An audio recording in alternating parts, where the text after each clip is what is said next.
all souls will eventually access all things again. Whether if that's through death, people will die, they'll cross over and they'll see it all again, or controlled out-of-body state. That is an inevitable event no matter which path you choose. You could choose trillions of different paths of experiences. You will reach that final destination, that preset marker of what this construct is preset for, which is accessing all things again. When you experience that which has not been experienced before, it gives you a certain perceptual wisdom that could have never been birthed unless it was experienced. So, and that adds to your soul in a way that I can't even fully comprehend, even though I've been out of my body. But when you're there permanently, then everything just comes in.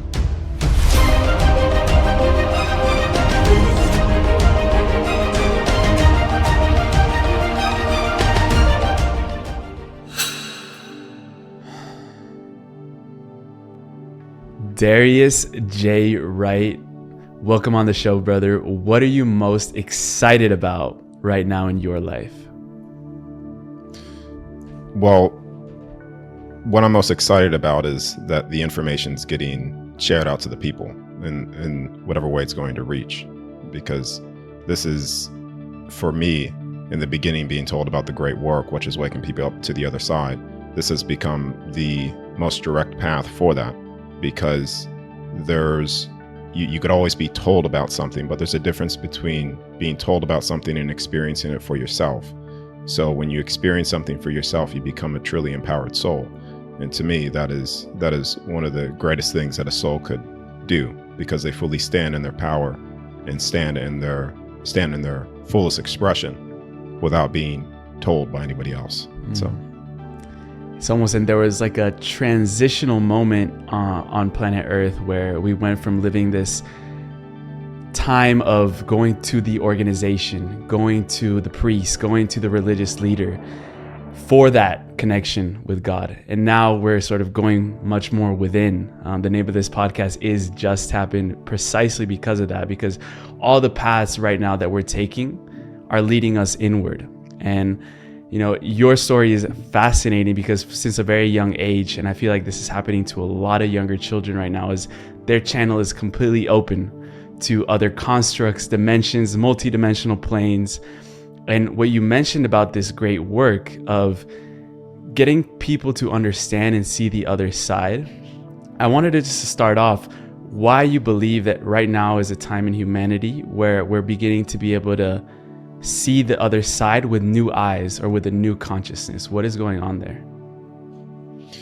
Well, it's not necessarily seeing it with because the other side has always been present. It's not necessarily changing. There's a core to the foundation of there, but it's a remembrance again, right? So people have been away from home far too long, and they've forgotten their home, which is the other side. And this is why they have fear. This is why they fear. And I also want to go into what you said about religion as well, the giving your power away, right? Because we, through a lot of these systems that are in place now, is all designed around you, the soul, giving your power away to something outside of yourself.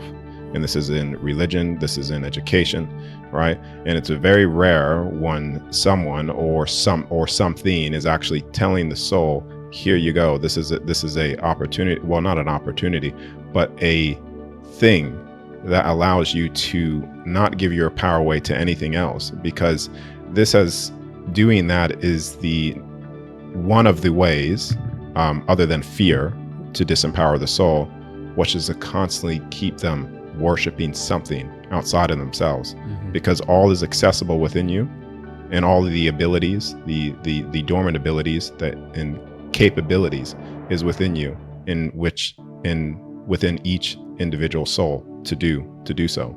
So, yeah. So we are the other side has always been there, essentially. Now, yes, you've gotten to experience that other side directly through your own experience. More so on what is that like? What was your process into initiating yourself into the other side? Because I know you had to get across a lot of fears to be able to go even deeper on other levels and access other information. So what was your process like with the other side? So when people think of life after death, other side, which is what I'm referring to when you cross over, right? Which it could be experienced through controlled out-of-body state, which is a control near death, really.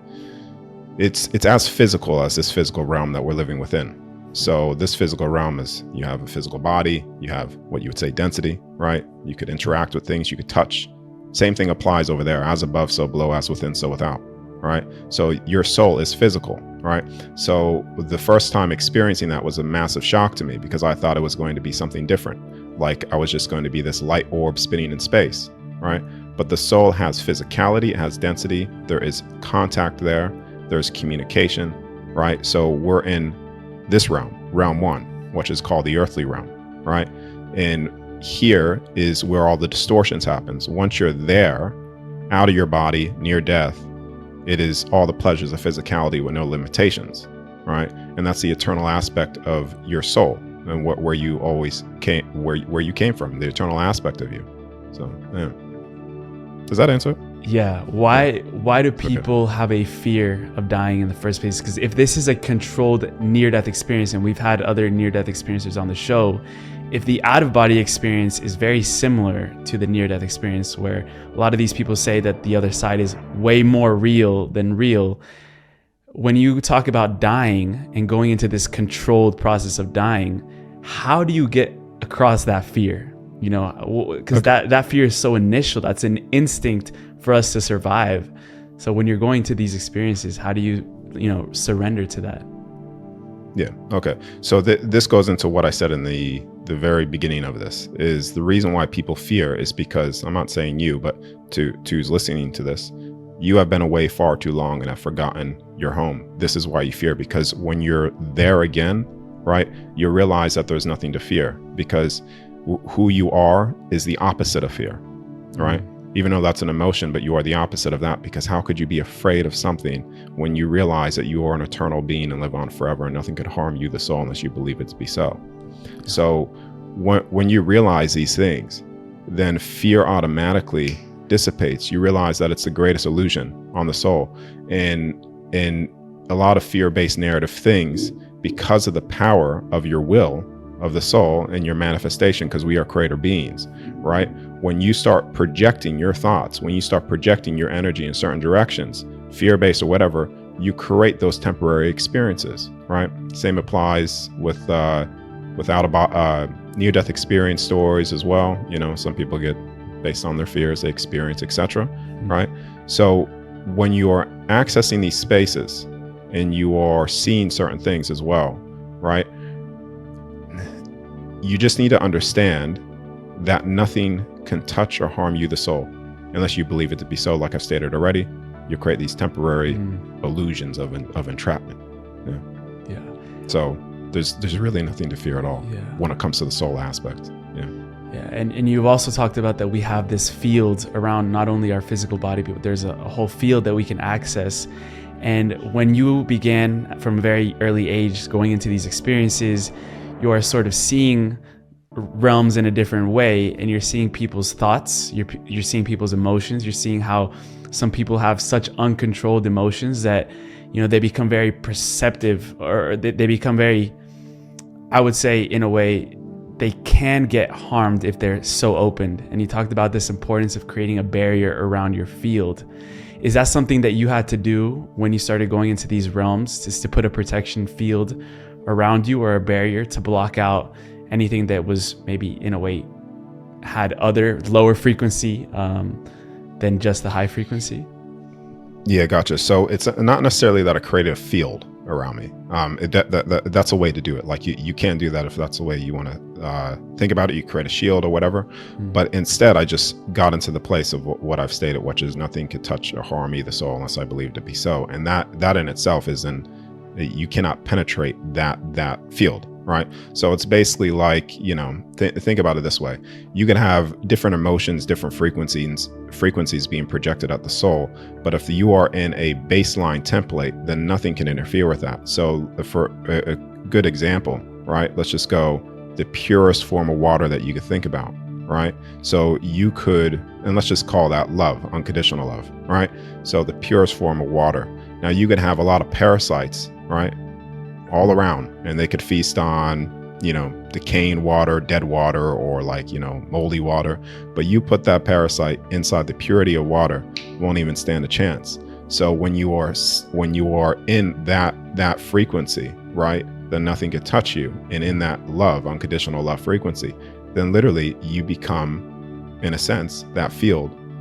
Nothing can penetrate that. Yeah. So even before popping out of your body, you need to be in that state, or else what could happen? Not necessarily, no. So you don't need to be in that state when you're coming out of your body. It's just if you are in fear-based things, if your emotions are out of control, right, when you come out, you will experience subconscious things projected in your room, in your thought forms projected in that space.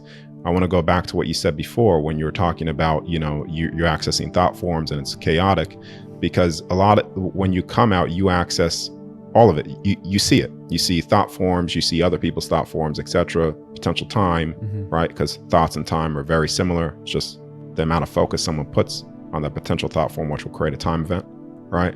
So all of these things that you think deep down within that you haven't dealt with here is still presented to you once you leave the body, right? This is why all of the accounts you can look at, every single one, you'll find a theme with near-death experienced people. If they haven't worked on certain things, temporarily they will experience that which they have the most emotion attached to it. Typically, this is hell, right? They experience that temporarily. They're like, I've had enough, reach out. And then they access all things again. Because when you're in a constant state of fear and high-end emotions like that, you are creating this massive, you could say, wall for yourself, in a sense, because you're blocking yourself off. Fear is the number one way to control the soul. It's the number one way to block you off from access to information as well.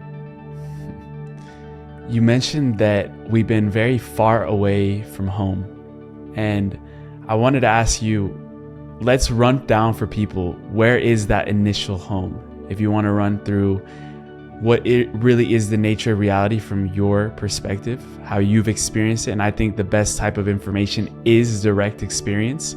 So when you started going and traversing these different realms, what did you come across? And why do you believe this is our source point? Why is this our true home? Why is the other side our true home? Yeah.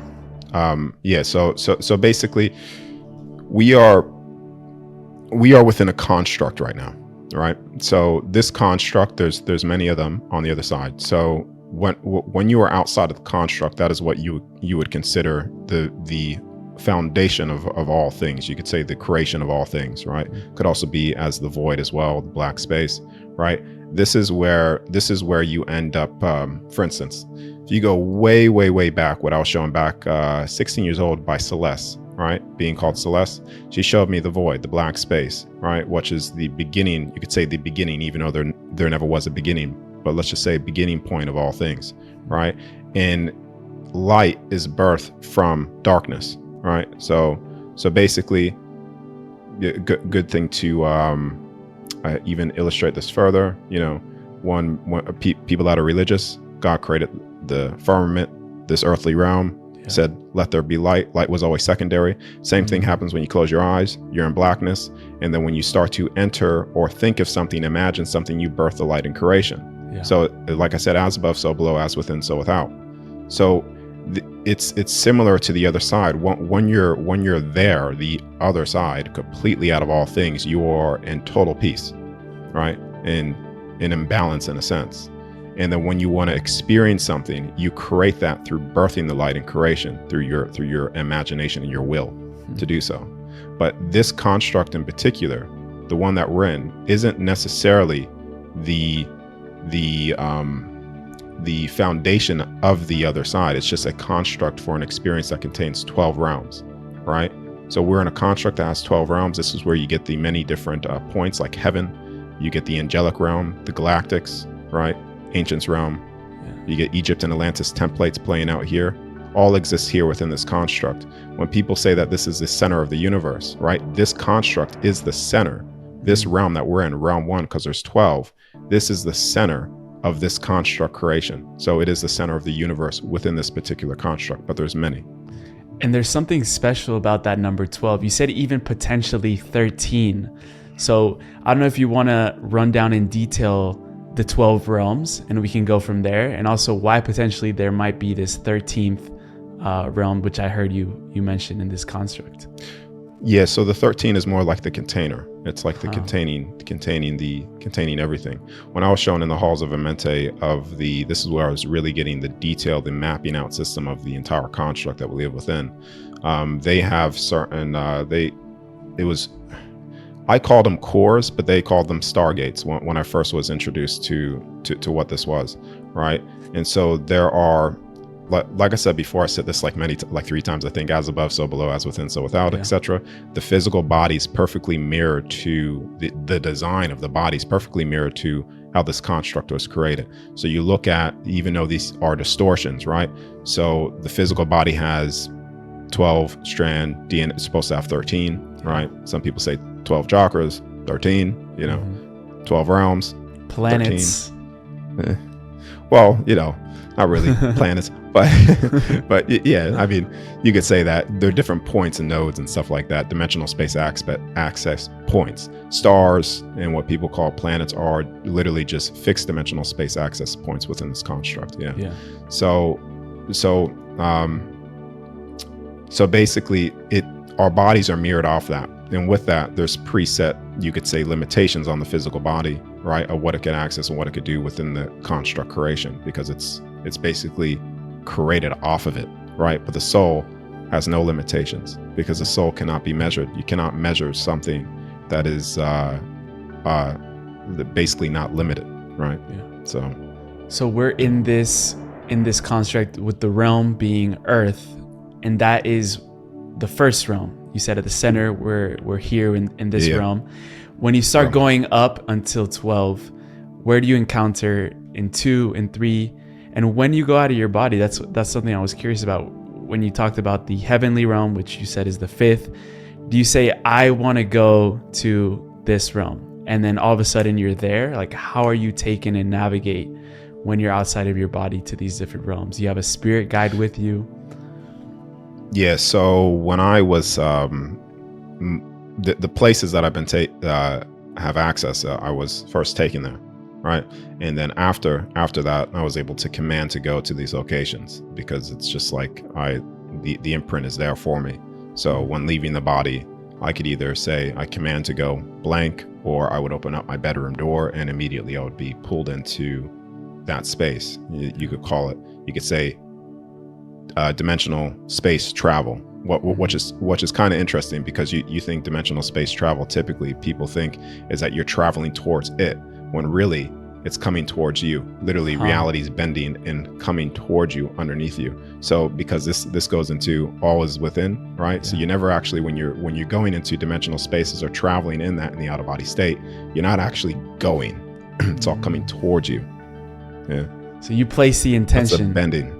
And you command, I want to visit the halls of Amenti. So I know that when you started getting past all of this fear, you started accessing other things, and especially things like deceased loved ones that had passed away. Your Uncle Bob, he was the one that took you to the halls of Amenti in the first place. Do you want to run down what that experience was like? Because the halls of Amenti have been talked about in sacred texts for thousands of years, from ancient Egypt.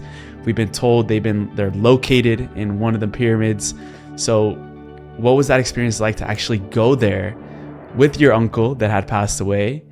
And yeah, just like running through your initial experience of the shock of being there and getting access to all this information.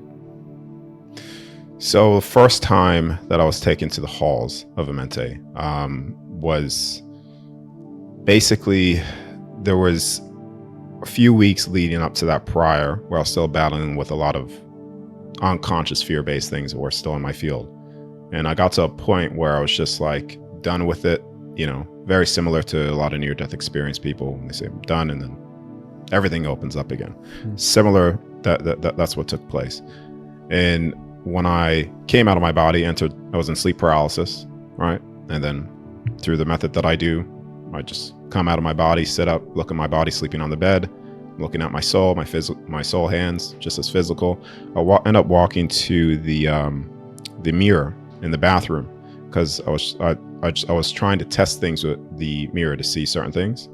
And next thing I know is that the faucet in my the sink was just pouring red, which is a certain frequency, right? And next thing I know, immediately, bam, reality starts to come towards me, and I'm in the pyramids, like the middle pyramid. My Uncle Bob is standing to the left of me. I'm here, and all of a sudden, these, you could say, stairways open up in the middle of the pyramid to access. You saw your uncle, halls. and you're like, "Yo, what are you doing here?" Yeah. Well, not necessarily. Is because he was always a very, you could say, spiritual person anyway. So the connection there was very, you know, what it was just like, all right, because I've been trying to contact him prior to this for like a year or so, and that was, yeah. So it took me a while to actually make contact with him, but that was a contact that I made, and he was actually showing me the halls, inside the halls. What's interesting, when you're inside the halls of Amenti, there are doorways, right? And they're just open. All of them are open. Like there's not like a door you have to open. Every passageway is open to the soul. But what's interesting is certain things you won't necessarily be able to access based off if your signature is not in a certain frequency. You could say integrity, love, right? And then you could try to walk through that and you won't gain the information if you are not in the energetic match of it, right? So that was something that was interesting to me. The one thing that I did access the first time was going through one of the doorways and seeing a crystal, right, which had a white fringe around it, like a white fringe crystal. Yeah. And this crystal was actually, it changed colors based off of the soul's signature, and mine was green, very deep green. When I looked at it, and basically it changes based off each individual soul that interacts with that crystal will change different colors based off the signature and stuff that the soul's bringing to that space. When you walk down that middle hall and you go all the way down, as I was showing as well, they have an entire layout of this construct design, right? They have the mapping system of the construct. They have the 12 realms. Sort of like an architect, like something built this construct. Yeah. Can you interact with the beings that built it? Yeah. It's like having a communication like this. Well, the interaction. Yeah. So some of it's telepathic as well. So some of it's just like you just feel the information, like they communicate with you that way. But some of it's just like communicating like this. Yeah. But once you're there, they show you everything. This is why the pyramids are aligned to the stars, because stars act as fixed dimensional space gateway points, right? So this is why you go into Bermuda Triangle, right, where things just disappear, because it's acting as dimensional space access points, right? You could say time travel, but it's not really time travel. It's just accessing many different spaces within the construct design. Right. And so they also have inside the halls as well, they mapped out all the 12 Stargates, right? Going to the 12th Stargate, you know, all of the different Stargates, which could, the 12th one is the one that exits you out of the construct completely. So you could see it from, getting a thumbs up. I didn't know that reaction was there. I didn't even know. I was like, that was Uncle Bob. He's like, okay, so you got it there. Cool. You got it, boy. Yeah, there you go. Spilling it all out. Yeah. So you talked about the halls of Amenti as also they're representing the most recent past within this realm before the reset. So I don't know what you could talk about in terms of this reset that may have happened. You look at the Great Flood, you look at the Mud Flood, you look at those things, right? The Milky Way, when people say the Milky Way galaxy, right? That was part of the flood. That was part of, you could say, the crack within the firmament above us, the waters above. Yeah. Waters above, waters below, water separated from the waters. That was part of the Great Flood event. So that was the last reset before the one that we're going into. That's That's what I've gotten so far. I don't know the exact time frame. I wasn't given. It was done in however many years, but I know that basically the history of what we're given in the long duration of time is not necessarily true, right? Because that was very recent. I would even say even though I don't have the clarity. So this would be me just theorizing at the moment, right? I would say it's no longer than 3,000 years. Yeah. And in these halls, you talk about there's a room where there's a round table. And in this round table, there are discussions that take place about decisions that may need to be taken within this realm. So were you able to see from afar what type of discussions were taking place? And sort of what is that like?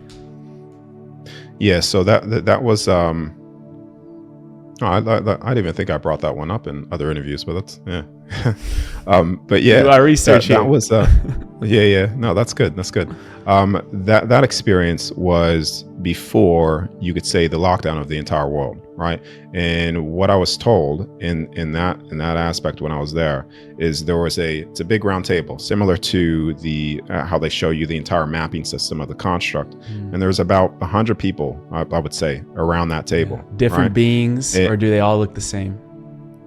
So different, but mainly human. Like the physical body, the suit that we're using, depending, doesn't matter with the race, like, Caucasian, darker skin, the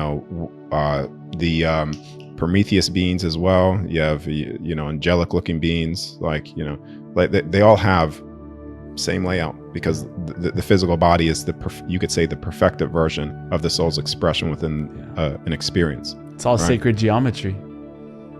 Well, imprints. Imprints of the soul, the true. But they were telling me back then, before the lockdown happened of the whole world, is this is their exact words, right? And I don't like to get caught up in too much of new agey terminology, because I just like to be very direct. But this is how they said it to me. This is what was stated. They said the light workers within this realm, right, has reached such a state that by basically the interference, etc., here will end up doing more harm than good. And then also I was told slightly after that as well, right, is that there's going to be a mass exodus of souls, right?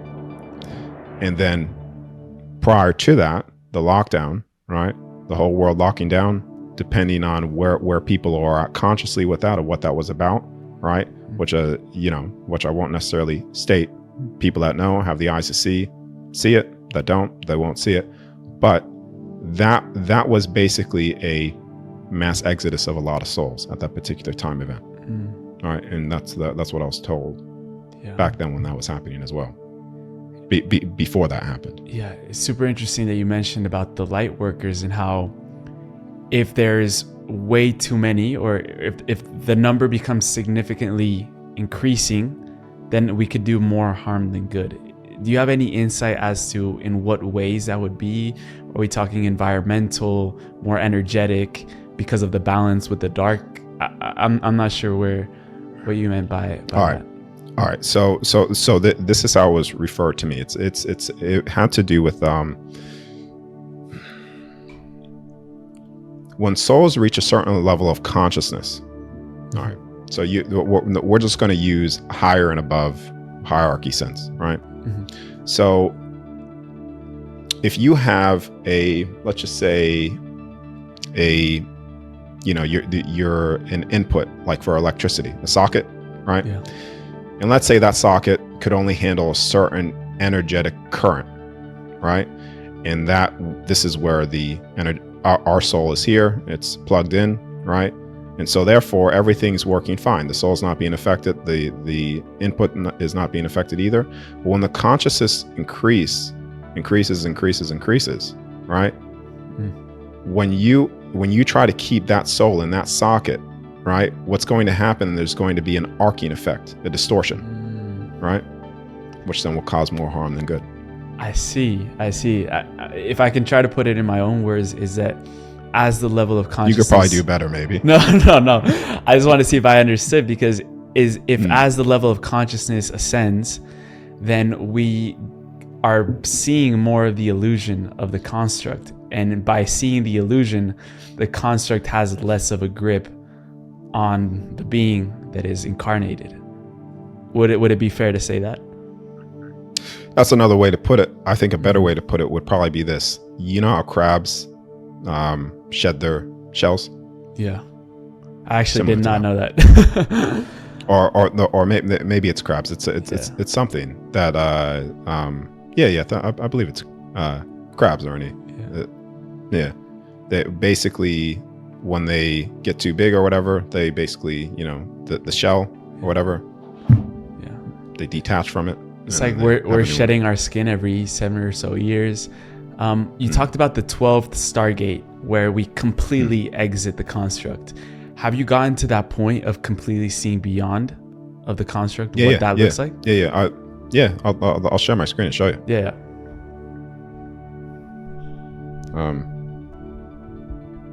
So you could see that image there? Yeah, just loaded.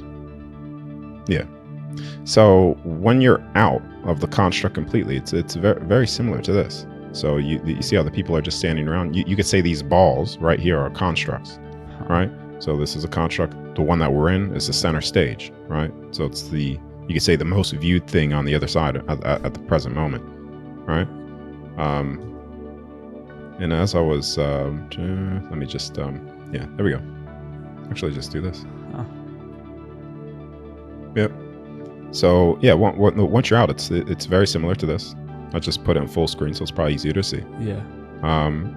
And like I said, the soul that you have is physical, right? There's physicality outside of this construct completely. Also viewed like this, you could say I've been showing the many different constructs stacked on God's shelves, and this is another image that I put together here, or to illustrate what I was showing as well. Like there's beings there that actually walk and actually are viewing these constructs from the outside, right? Like I said, this one is the one that we're in right now. Some of them has been viewed to me as puddles on the floor as well, right? So like, just like water essentially that you step into to have a certain experience. This one that we're in, they're like little experiments. You could say that, yeah. And what are these experiments for? Well, experience. So the experience and existence go hand in hand. You can't have experience without existence without experience. So you're in a constant state of creating, right?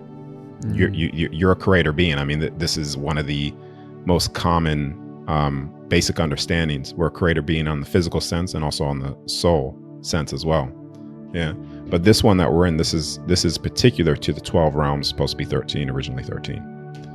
And this is just a visual that you could see as well, of sort of an animated version of this, or sort of what the construct looks like. It's you could say it's God's creation. Water's above, water's below, right?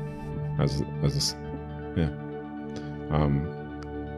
So you can essentially pop out and see this whole Earth construct from that point of view, and from that point of view, what is different? Because sometimes when we see things from a higher perspective, we see it differently. So how are you seeing it differently when you can view it from the outside looking in?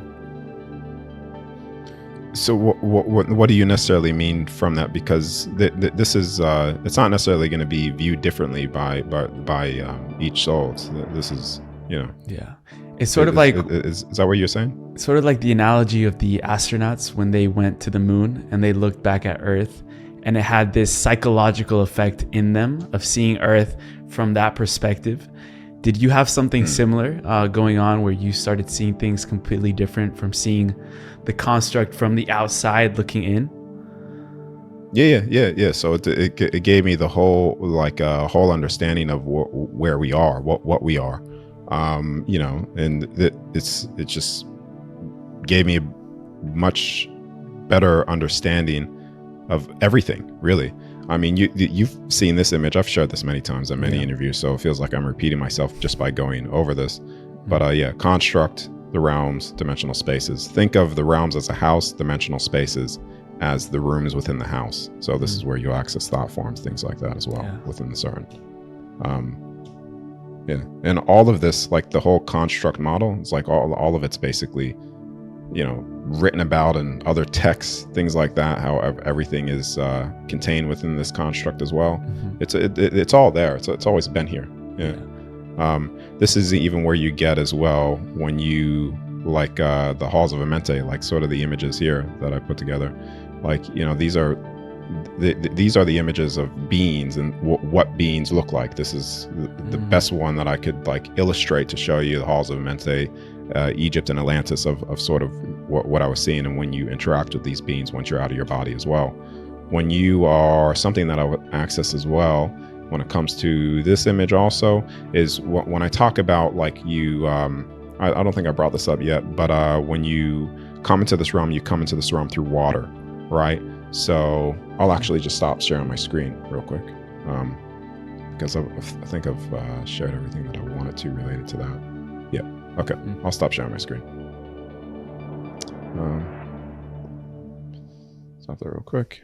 Yep. So one thing as well, when you come into this realm as well, you come into this realm through water. So it's it's when you go into the water, your memories bleed through the realm, right? This is why you have a lot of why we have amnesia, we forget, right? This is why water also contains memory, right? The water contains memory of all of it, right? Yeah. So you could freeze water and then look at the whole memory of certain things that has taken place all the way from the beginning. Yeah. When you were living in Morocco, you were doing this every single day for about a year or so, and you said that basically fried your nervous system, because when you're going to these out of body, you're experiencing high frequency energy. Bringing that back into the body must take a huge toll. So right now, if my understanding is correct, you reduce that to about one time a week. Yeah. Right? What are you exploring now in your present time? More of the presently I've been mapping out the 12 realms and the names of the 12 realms. That's what I've been trying to get more clarity on and information when coming out of my body. So I have the construct design. I know that realm 5 is the heavenly realms, what people call heaven. I know the angelic, right, is realm 7, so what people call angels. That's part of realm 7. Realm 9 is the it's what people call, you could say, the God template, essentially. So what people consider gods and stuff, that's realm 9, right? And realm 1 is the earth, where we are, the earthly realm. And what I've gotten recently is the Edom, right? Realm 6. This is where you get the 666, right? Edom, created from, angels or the angelics, right? The Eden realm, 666, and then the fall, all that stuff. So that sort of things that I've been accessing recently, and trying to just map out certain names, locations, etc., to keep on pinpointing things, because it's the reason why I keep on coming out of my body. So I could just keep on pinpointing, like a map, and connecting dots and going, okay, that's where that is, that's where that is, that's what makes sense. Because it's being shown this once is difficult to just have it all come in and have it all express. But when you're able to come out multiple times and pinpoint certain things, it just gives you more and more and more clarity over the years of doing it, right? So it's, yeah. Do you think you'll get to the point where you have a clear map of all of it, or is it just way too vast to understand from a human perspective? Well, I think I have a very clear, based off of me explaining it, a very clear map of it, right? So the other side as a whole. Yeah. But in terms of, if you were to ask me something like that, maybe something I'll have to pinpoint in and locate and access, because all things is located within the records, the universal records anyways. So it's all recorded. There's an entire database of all things. All the 12 realms, all the different time templates that have played out here is all stored in the records of all things, right? And that's even all the other experiences on the other side is also recorded as well, which can be accessed, right? Which is, but as a whole, I pretty much feel that I've been shown a lot of things of how things, the whole picture works. But the pinpointing of accuracy of minute details is what I've been doing at the moment. Yeah. I want to talk about real quick about the energetic signature that you talked about, that sort of acts as a multi-factor authentication system to access certain types of information. Do we get to refine our energy signature here in order to, when we're on the other side, we can access different things? Or what does it take to create a energy signature that allows you to go to different realms, different information points? Can you refine that here? So once you're out of the construct, you do have the ability to access, right? When you can say fully cross over or access that. When you're completely outside of the construct of what I was showing, you could access things, right? But the only thing that I found that was a limitation on me with accessing certain information was particular to the halls of Amenti for some reason, which was because I was still based in a little bit of fear, right? And that fear just tends to cut. It creates this wall. Like I don't know how else to explain it. It's just that is the frequency, the opposite of you, which cuts you off from accessing that which you have the right to access. So, yeah. So you've had to train yourself to let go and be in an open-hearted space while you're still in the out-of-body experience. To get rid of fear, yes, and stand in my signature without fear. Once you get rid of fear and you stand in your truth in that way, then you are in, you could say, the highest frequency in that sense, because fear is the thing that's going to take your signature, your highest energy, and suppress it. Yeah. So once that is lifted, right, then it's a clear gateway, speedway train. Right to it. Fast ascension. I'm really curious as to how you see when we talk about, we are these souls. Typically we incarnate with, and I've heard it put this way, as we are incarnated with a group of souls. Do you see it in that way as well, where we are part of a soul group, or the people that we meet here in these physical bodies, in this reality, is that predetermined? Is that planned? Is there some type of destiny that's working through all of this? Okay. So some people come in here with what people would call a soul family, right? A group, right? And some people have, this is where there's just a group, and you just instantly have these connections with a whole bunch of people. You just know, right? Some things are pre-planned, certain event markers of coming to a head, right? Is preset, right? Now, some are not, right? So some souls come in here alone as well. This is why when some souls come in here through a family, you'll say they're not necessarily connected to that. That like there's the soul just knows, like they could be connected to it in just like the emotional sense, whatever. But it's not all the time, right? Some people come in here as pairs, original pairs as well, which is quite different from what people think of twin flame type stuff, right? Okay. It's just the original pairs are just souls that have been connected, and you could say bonded together from the very beginning, but not necessarily that they are a completely, you are separating your soul and they are like that you are your own soul. It's just you've had many experiences, and those are what original pairs are as well. So through the family, soul family groupings and individual, it's all to the above.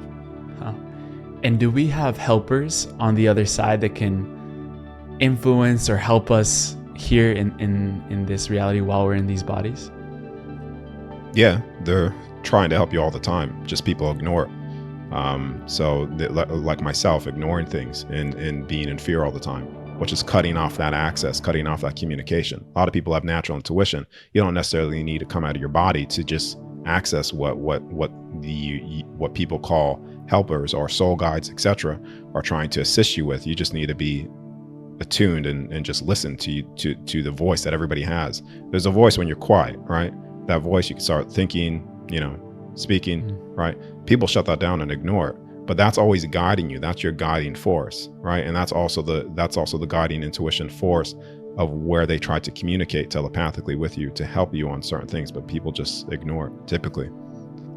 It's interesting that you put it as like a telepathic communication, because sometimes you'll get this like thought that clears out all other thoughts, and it's like, you should do this.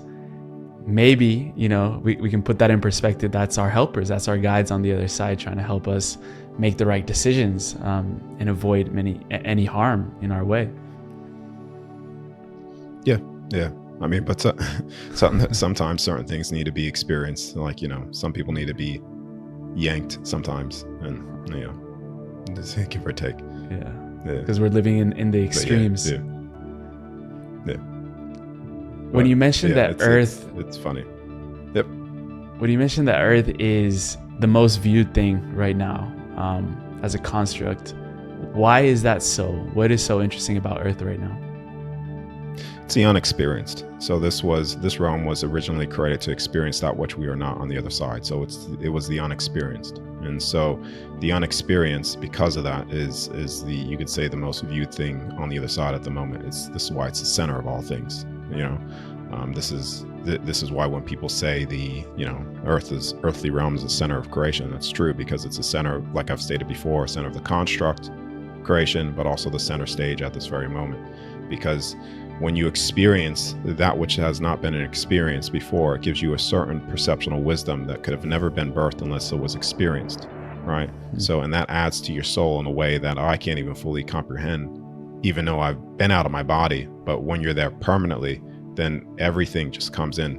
But this based off what I was showing all the way from 16 years old with Celeste to present date as well, that this adds to your soul in such a way that it's just like, for me anyways, it was more like 50% of all my soul experiences. Being on Earth. Even more. Being on Earth was 50%. Earthly realm, yeah, experiencing that which we are now, yeah. Because it's the most dense? Is it because it's the furthest away of who we are? So you're experiencing that which we are not. So basically experiencing that which we're not, like I've said, gives you a perceptional wisdom that could not have been birthed unless it was experienced, right? So it's not necessarily something I can even speak on yet, of how much it adds to you or how much it changes you, because that's not yet I'm not yet fully transitioned. I can access it, right? Everybody can access it through leaving the body. But when you're fully there permanently and you are done, right? That's it. I mean, it's adding to me now, anyways, through doing it. But there's something, it adds to you a lot more as well, based off what I've been told and shown at 16. Yeah. That's when you're accessing the soul records, right? That goes into the past lifetimes. That goes into things like reincarnation. When it comes to the soul records, how do people access that in terms of having that knowingness that you've been on Earth 50% of your experiences? What is that? What are those records like? What I said about the 50% and stuff like that was how much it adds to your soul. Now I don't know. It's just a feeling. It's an intuition that when you're there, you just feel it. Like can't really put that in words in particular. But when you are, if I go back to what you said with the past lives and records and stuff, yeah, that like all that's accessible. I've accessed many of mine as well. A lot of them have, a majority of the time when I'm accessing things is that time in Egyptian and Atlantis as well, because Egypt and Atlantis is the same place. They're not separate places. So, but I've been visiting that a lot with past lives, etc. But when you look into the Egypt and like past lives, when you're talking about past lives, mine in particular, one that I keep on accessing is back into Egypt, and it's Egypt and Atlantis, right? Because Egypt and Atlantis are the same place. They're not different. A lot of people think that Egypt is different from Atlantis. They are the same. They're the same thing. You might as well just merge Egypt and Atlantis into one word. Let's go deeper into that, because a lot of it, I mean, when Plato went to ancient Egypt and he wrote about Atlantis for the first time, it was because the Egyptians told him that they were getting their knowledge from the Atlanteans, from Atlantis. So is it when you've experienced it, what was that like?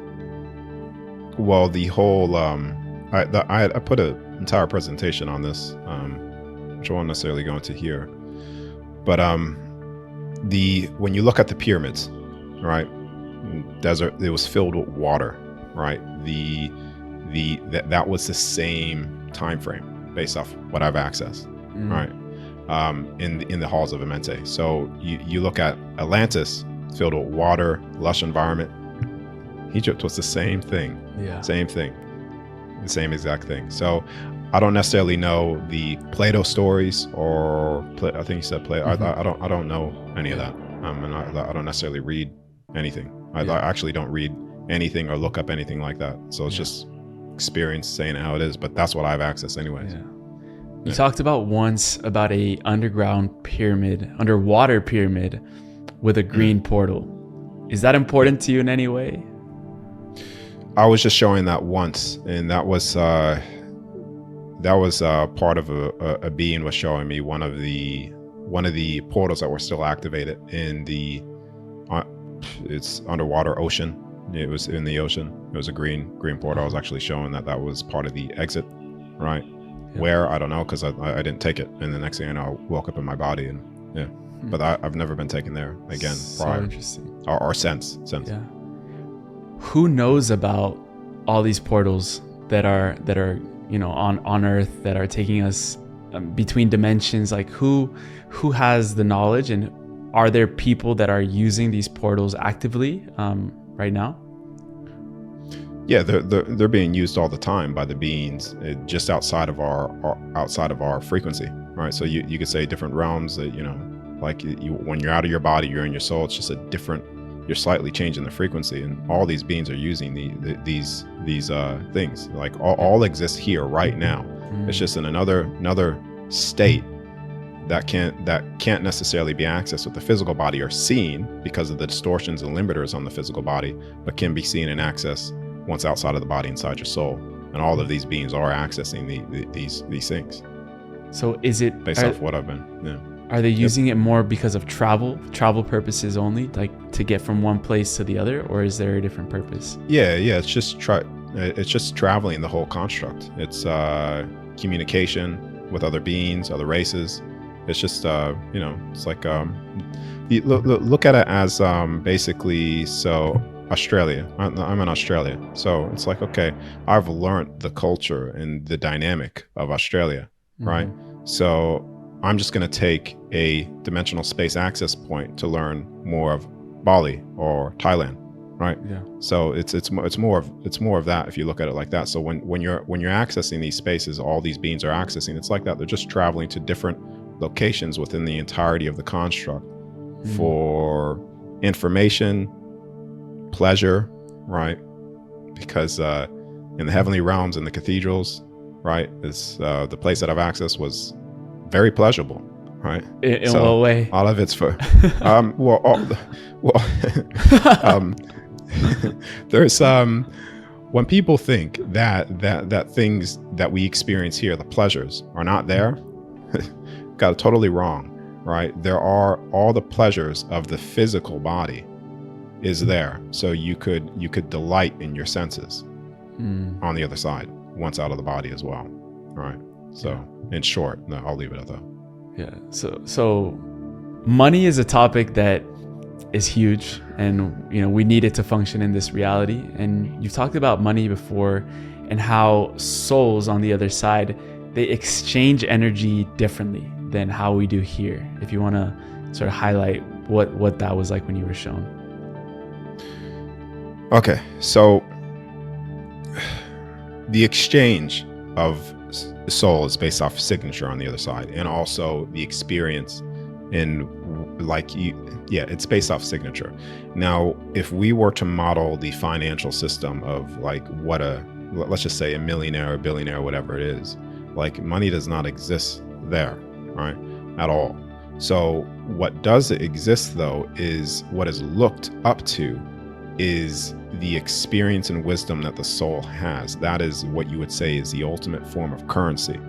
So the wisdom and the experience of each of the soul, that is what people look up to. But here, because it's such a distortion, what people look up to is distortions, people standing out of integrity just because they have money and success, and what they do, the means to get there, right?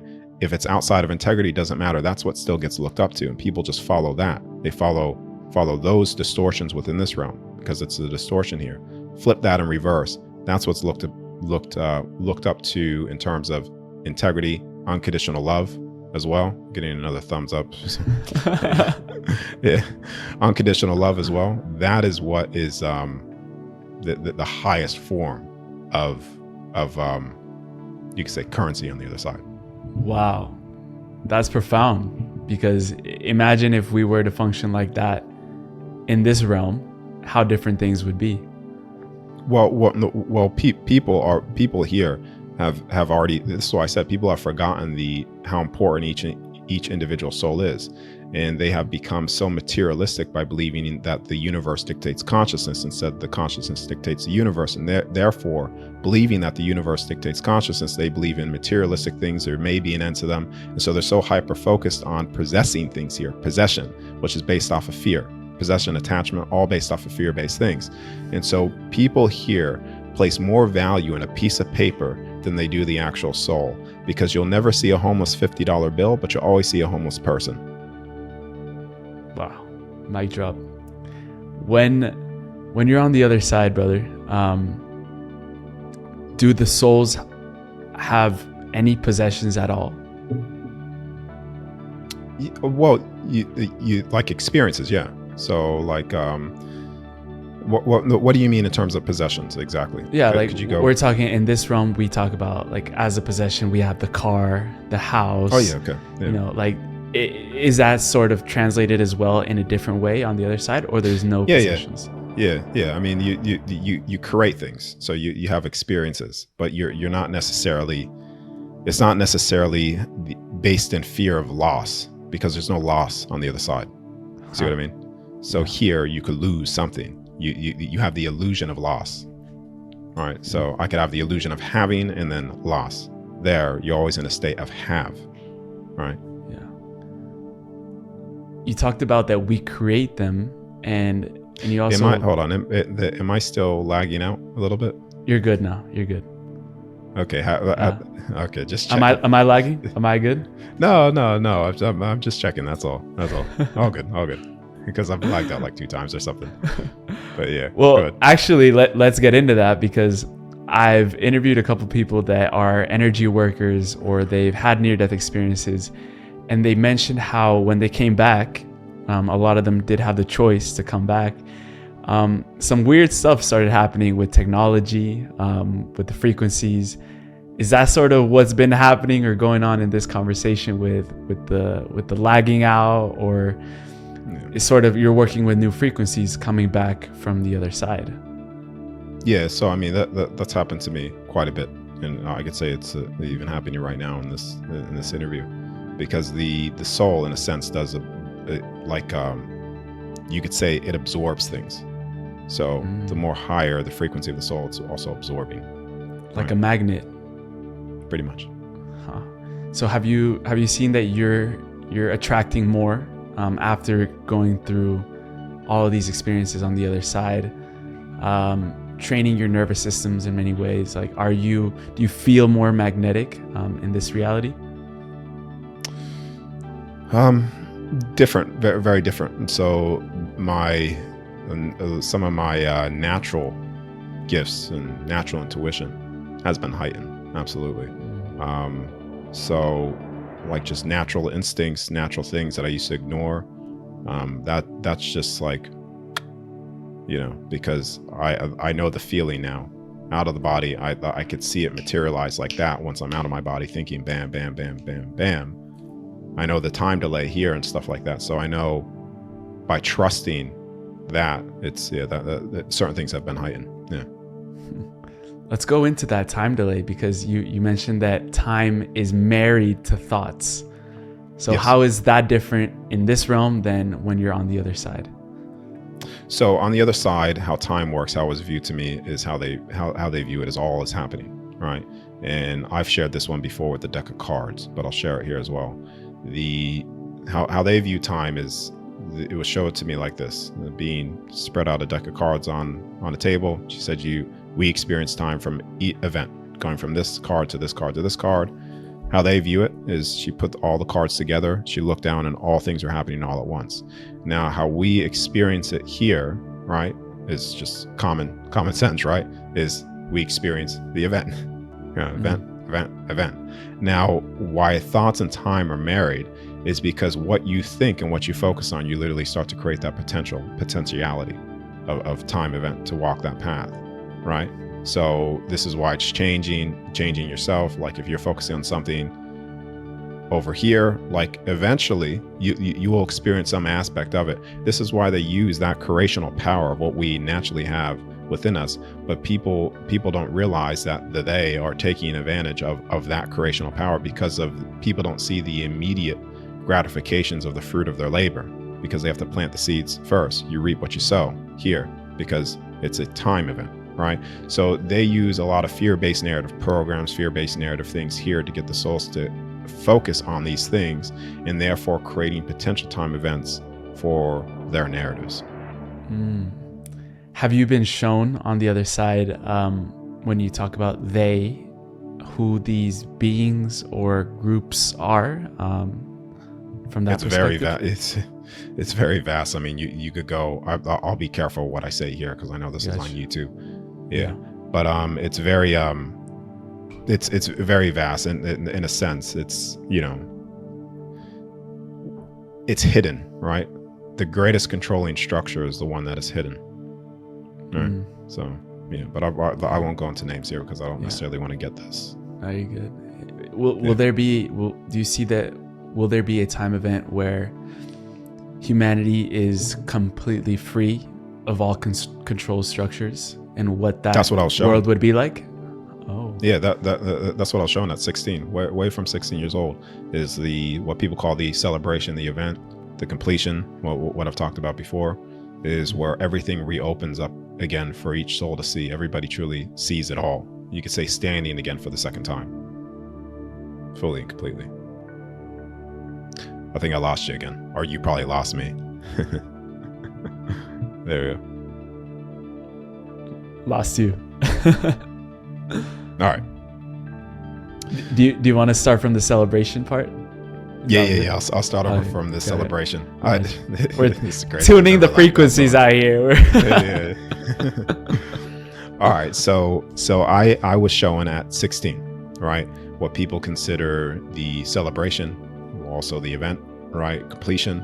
And what that was showing to me is just that, all things opening back up again to each soul. You could say standing for the second time, fully and completely. Everybody seeing it. Would this be what some people are also calling the golden age? Is it a different Earth? Yeah, I mean, you could say. I mean, there's so many different terminologies that people use: golden age, ascension. The event. Like, it's just different words. But it's literally just that. It's the soul, actually, each individual soul fully waking up and seeing all things again for what they really are. So.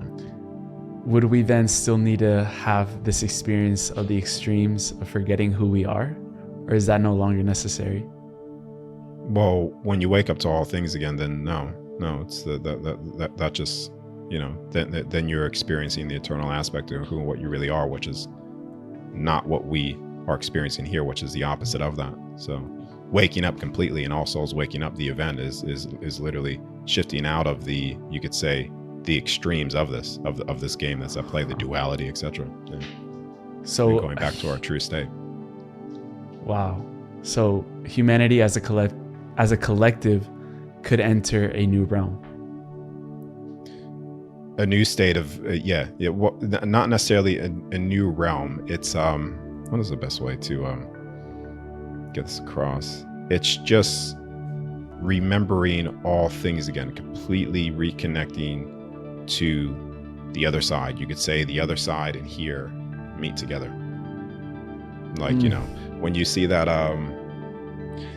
this is in the Churches a lot, actually, where you see a godlike figure reaching out, touching the finger of another person, right? That bridge. Michelangelo. Yeah. So it's the bridge fully connecting again. Yeah. That may have been what that painting refers to too. Yeah.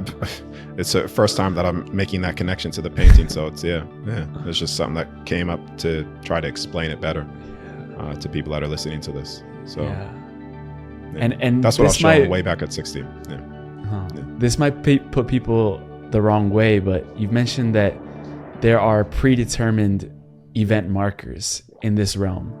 And that might scare people, be like, what do you mean that it's predetermined? Like, what do you mean when there's these events that were predetermined, that are inevitable, that are happening, sort of as markers for the progression of the construct? What is that really like? Okay, so there are preset event markers, right? One of the like obvious one, right? It's right in front of your face, you can't deny it, is that all souls will eventually access all things again, whether if that's through death, because all the people will die, they'll cross over and they'll see it all again, or controlled out of body state, right? That is an inevitable event. No matter which path you choose, you could choose trillions of different paths of experiences, you will reach that final destination, that preset marker of what this construct is preset for, which is accessing all things again.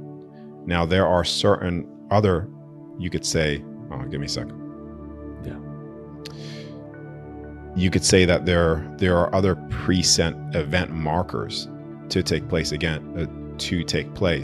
based off certain, you could say your soul creating, certain preset events that you want to experience certain things, right? So there are preset things, but not everything is planned. When I say that, right? The one where you cross over and access all things again, you're not necessarily planning from that point, from the entry into whatever path you want to take. Like, that's just you. Like, you're just choosing to have an experience, but that preset event marker to access it again, wake up again, like it's just going to happen. It's inevitable not to. You know what I mean? And there are other ones as well, based off individual souls, soul, family, families, original pairs, etc. I heard you say once, Darius, that a lot of the text and truths of the records were destroyed at one point. What can you say about that? So a lot of the original things that have been written about, right, have been hidden, destroyed, right? It's how you control people is suppression of knowledge as well. That on top of fear. So a lot of the original text of the construct creation was like all the stuff was written about. This is where you even get like a lot of the ancient civilizations have all depicted very, very similar things. You know what I mean? So, but the details and stuff like that, they had all mapped out, right? So when I talk about the texts and the books and things like that being destroyed or even hidden as well, it's because of that. It's suppression of the knowledge. Because once a soul's fully knowledgeable on things, and collectively souls are all knowledgeable of things, there's no way you're controlling souls at all. So what records have you tried to get access to and that you found were no longer available or maybe hidden or destroyed? So for instance, like Egypt and Atlantis, what I've gotten with that. So that was once known about, but not necessarily, I don't think you could necessarily find that in books. One of the construct creation, the water separated from the waters, they've tried to, there's truth there, but they've tried to distort that as well and suppress that knowledge as well, even though it's there. If you have the eyes to see it, you'll see it. But, it's like things like that, and also the knowledge of who we are, at large. So, but I won't necessarily go into a lot of detail, because going into a lot of detail with that, I have to say certain things that would probably bring up certain names. Get me banned on YouTube. I'm not gonna do that. So certain things you just gotta keep it. So in genetics, they've told us that humanity or humans are equipped with a 2-strand DNA. And you mentioned earlier in the interview about the 12-strand. I also accessed this through another book, Bringers of the Dawn, where they were essentially saying the same thing. So that was cool to see the parallel. What is that leap from the two-strand DNA to the 12-strand? Where do you see that? Is that already happening, or sort of where is that right now? Well, it's just like all right. So it's not necessarily okay. So let's just say leaving the body. You don't need you don't need an activated DNA strand to necessarily do that, because you leaving your bodies, you do that every single night anyways. People are just unconscious of it. They don't know how to control it, right? This is why dreams, typically accessing dimensional spaces, not understanding how to navigate certain areas. But when it comes to the physical body's original blueprint was designed to access this construct the same way that the soul is able to access that. This is why you can go into what people call the galactics, how they use ships that are based off consciousness, right? And they are able to traverse in their physical forms, their physical bodies, right? Through the many different realms within this construct. These physical bodies were designed for that very, very thing as well. But because of all the distortions, genetic modification, food, a whole host of things, right? Those natural abilities that the body should be able to do have been very much suppressed. Now, that doesn't necessarily suppress your abilities and capabilities of the soul, because you could still take your soul out and access all these different spaces of what I'm saying, right? But the physical body was original. The blueprint, original design was to do that as well. And when we awaken the dormant abilities, how would things change? Well, you're looking at times of all right. So the physical body, when you think of superheroes, like people usually think of that as movies, fantasy. It could be fantasy, but that's the type of capability that the physical bodies have to, like, that when everything is online, you would pretty much call us superheroes in a sense. But that suppression of distortion of all those things is what keeps us, like, the physical body's running on like 5% pretty much instead of 100. Yeah. And what's your superpower? I don't have any physical superpowers at the moment. But like I said, I have heightened abilities with intuition. I've noticed as well through the out of body stuff, like basic, like telepathic things as well. Like when I'm like people that I'm very close to in my circle in particular, like when they're thinking something, I'll just be like, I'll say it before they say it. And I'm like, and that has been happening to me a lot, but but my main superpower, I would say, if you want to call it superpower, is the out of body state, taking my soul out of the body. That's You're mastering in that craft. And one thing I love about your mindset is that you grew up very focused on the physical, and you even offered to go professional in boxing. That could have been a whole different timeline for you, but you took a lot of the mindset that athletes or people that train their physical body, you've taken a lot of that mindset and applied it to the spiritual route. So I'd love to get inside of that mindset a little bit for people to understand how that's transferred into what you do now, the discipline, the focus, the simplicity. How has that mindset transferred into a path of spirituality, exploring, out of body states? What sort of sparked that in you? Well, I was always spiritual, right? So I was always like you're talking about, like, as a child, being by my uncle and my family, right? Would basically teach me certain things of focus, simple focus things. Sitting in a room for 3 or 4 hours wasn't necessarily a thing, a negative thing. It was basically to focus on certain things. Reading certain people's energies field is what I was being taught at a young age. Wow. Right? How to tune into people's fields. Was that your father and your uncle that were teaching you?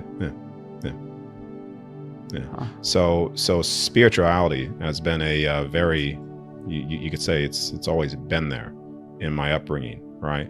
Now, in terms of the focus sense of basic things, which I think every child should be taught, right, is basic focus, basic spiritual aspects, right, of their upbringing. But many people aren't. So this is why, I mean, kids come in with like a sense of it, right, like they're awake, but then over time that just gets, suppressed, and therefore it becomes dormant. But my focus on the physical, right, is no different from my focus on the spiritual aspect as well, because a lot of people are under this misconception that somehow focusing too much on the physical is not necessarily spiritual, right? Your focus is expressed in many different ways. That doesn't just stop the spiritual aspect of you, right? If you have that focus in the spiritual sense, that is going to be applied in the physical sense as well. The physical body is very important to maintain the health of it, right? This is why there's such an onslaught and attack on the physical body and the physical health. So I wouldn't necessarily say, I mean, yes, the physical body discipline, right, has heightened spiritual gifts, but also the spiritual gifts have heightened my ability to focus on the physical as well. So they're pretty much married. This is where you get mind, body, spirit. And the spirit being the soul. Yeah. Or mind, body, spirit being the soul, but they would want you to believe somehow that being awake and very, you could say, enlightened is somehow a very passive thing, when it's not. People would want you to believe that love, unconditional love, is a very passive nature, but it's not. That frequency and that energy has the force to rip apart a mountain if it is applied correctly. Because you even mentioned a lot of the men that are going into and exploring these realms will sometimes access more of that feminine energy. And what you're talking about with this focus, this dialed in nature, it's coming from a very masculine energy. So how have you seen the interchange and balance between those two? I haven't really tuned in too much related to that. I just know that the masculine and feminine aspect, but I know that the onslaught and attack on people here also is a spiritual warfare as well, which you could say that spiritual warfare is part of the over passiveness, not necessarily of just men, but of females as well, because it's an overly passiveness of the soul within this experience and forgetfulness, right? Because both men and female have the same capacity and abilities and authority to do everything, right? So it's just the spirituality aspect as a whole, the spiritual movement has been very much, you could say, distorted and taking a detour to not necessarily the very direct focus and path, in a sense, which is not overly passive, overly submissive, but it's like I said, once you stand in love, right, it's not necessarily passive. It is a force, right? For instance, people that fall in love, right? That energy will drive two souls from opposite sides of the planet together. And no matter what hurdles or roadblocks, that frequency and that energy will pierce through that and break all barriers, right? So when people think of, when I say love and unconditional love, they usually sit back in submissiveness. And it is the very opposite of that. I would say that is what people would call the ultimate force of creation. Is that the same force that created this universe? Well, yeah, because everything's in a state of on the other side, based off what I've experienced, unconditional love. So yeah. Brother, we've been going deep. I just wanted to thank you for being so open to sharing all this wisdom. We end every podcast with a segment called the Final Trio. So they're just rapid fire questions that you can answer in any way that you want. But where would you send people first to connect with you further and learn more about your work? Yeah, so everything that I do could just be accessed on my website, dariusjwright.com. You'll find everything there, what I teach, the methods that I teach for the out-of-body state, workshops that I hold, etc. All there. Yeah. No social media, right? No. It's no, I don't use social media. It distracts me from my work. It's designed in a way to keep you focused on the wrong things. Yeah. So spending all your time on social media instead of focusing that time on the work and accessing things, it's just not what I do. Yeah. What are you most focused on right now in terms of your work? Just like I said in the beginning, at the current this current state is pinpointing exactly the names of the 12 realms. That's what I'm doing currently. Gotcha. With the out of body stuff. Yeah. And when, this is just out of curiosity, when you are given a name, where do you receive that from? Is it a being that comes and says, we call this realm the heavenly realm, or whatever, or how does that information come to you? It's when I'm accessing it, it's typically shared with me. Like the first time I was accessing the heavenly realms, I was in the cathedrals, and what's very interesting in the cathedrals is that when they talk about the tablets, right, they actually have it's not technology the way that we use it, but they do have like things that look like iPhones and tablets that store information, like the tablets. Right. Yeah. And when I was viewing that in the cathedrals, I was like, what is this? Like, I'm like, what do you guys like? This is like, are you holding an iPhone? I was trying to like look to see what they're doing. It's just a whole database of information. And automatically as I'm there, the longer I'm there, I'm like, oh, this is the cathedrals. It's like the information just comes into you. Right. Yeah. Sometimes it's told, sometimes it's just like, oh yeah, it's a remembrance again, because you each soul remembers being in these places. It's just, the longer you're there, the more it's just like, oh yeah, I remember this. Yep. Got it. It just comes back to you. And they don't give you a time limit of like how long you can be there, for example? Well, when you're doing the out-of-body stuff, the time limit is based off typically the sleep cycles. So Gotcha. This is where, so basically when the body starts to wake up, you could train the body and train yourself to leave the body multiple times in one night. So you may get pulled back into the body, but if you know what to do and apply it correctly, you could leave the body multiple times in one night and still access what you're accessing. And you're going to be accessing all night. Right. So yeah. Well, you have your whole method that I recommend people to go to on your website to teach them how to get out of the body and experience what you're experiencing, so they can see it for themselves too. I've seen reviews on your website of someone saying that, now they can confirm that what you're saying is true because they lived it for themselves. They went to these realms, they visited maybe the halls or the cathedrals, whatever it is. So, I really recommend people to go down that road. And I'm going to be a student of your work for the years to come, 100%. And for the final trio, brother, the first two questions are personalized to the guest, and the last one we ask at the end of every single show. The first one is, what are the unbreakable laws of the universe? Okay. So the unbreakable and unchangeable things of the universe is this. So the universe, this I've stated this one in other interviews, but it's more of a question. Does the universe dictate consciousness, or does your consciousness dictate the universe? Right? And when you think about it, you'll realize that consciousness dictates the universe because your consciousness, being your soul, is the dictator of things. You live on forever. You are eternal.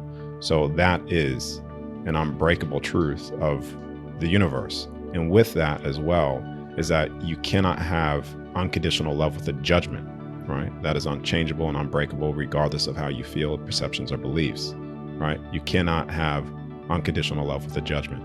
And with that very thing as well, you cannot have ultimate expression of freedom with a limitation. So those are the unchangeable things. No freedom without limitation. I love that. Ultimate expression of freedom with a limitation. Yeah. The second question, brother, when you were going, let's bring you back to 16 years old, and you had suppressed a lot of your abilities for the younger years, and then at 16 they fully went online again, knowing what you know now, what advice would you have told your 16-year-old self? To stop, to get out of fear, and yeah, just to get out of fear, because that was the biggest battle and hurdle throughout this entire process. Yeah. Right. And the fear itself literally suppresses and blocks off access to things.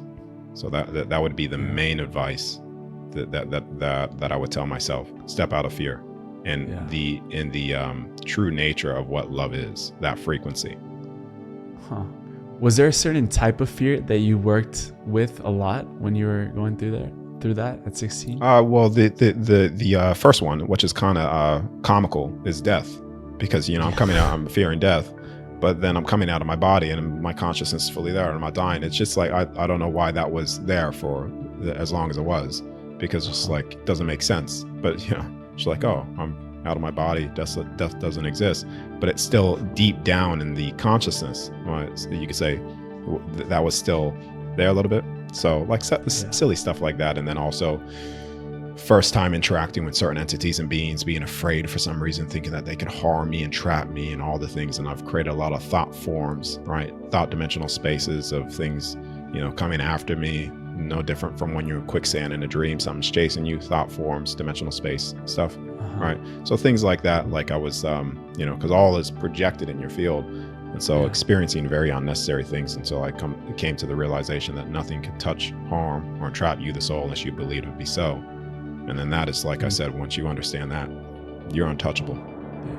If there's like a nefarious being, if there's a nefarious being coming your way, let's say in the out of body state, is there something that you can say to it that will, like you mentioned the analogy of the water, that purifies the parasites. Is there something that you could say or do in that state to make that fear or those beings dissipate? In the beginning, I used to just command certain things, like command this to leave, etc. Like, I would do it in absolute authority, like standing in that authority. But not anymore.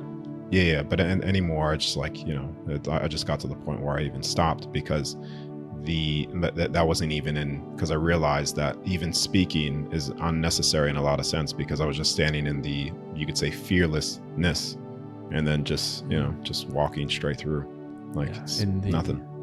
In the I am presence. Beautiful. Last question. I promise this is the last one, brother. Okay. Yeah. We call this the time capsule question. We ask this at the end of every show, and it invites us to travel out a bit into the future, 15, 20, 25 years down the line. And at that point, the people in my generation, the younger generations, even the kids that are coming into the world right now, will be stepping more into leadership positions around the world in new systems, and they're going to need a lot of guidance. So they find themselves in a room, and there's a bunch of time capsules laid out for them, each one with a name, and there's one with your name on it. And in this time capsule, you could leave behind anything that you would like to for these next generation of leaders. It doesn't have to be physical. It could be an energetic tool. It could be frequency. It could be whatever you want. What would you put in there in the time capsule to help these leaders sort of guide us into this new earth, that the new realm that we're going into? What would you put in there? Okay, I'll just put these words: what you focus on, you become, and what you think you are. What you focus on, you create. Right. So I'll just go back. What you focus on, you create. What you think, you become. That's it. Yeah. Brother, this has been a beautiful interview. Thank you so much. I would absolutely love to do this again. I know we could dive into a lot of different rabbit holes and traverse even more. I could have kept going for the rest of the night, brother, but thank you. I really enjoyed your energy and all the things that are coming through right now for you. So I'm really excited as well for the path and the journey that you're on. Yeah, thanks for having me. Appreciate it. Thank you, brother.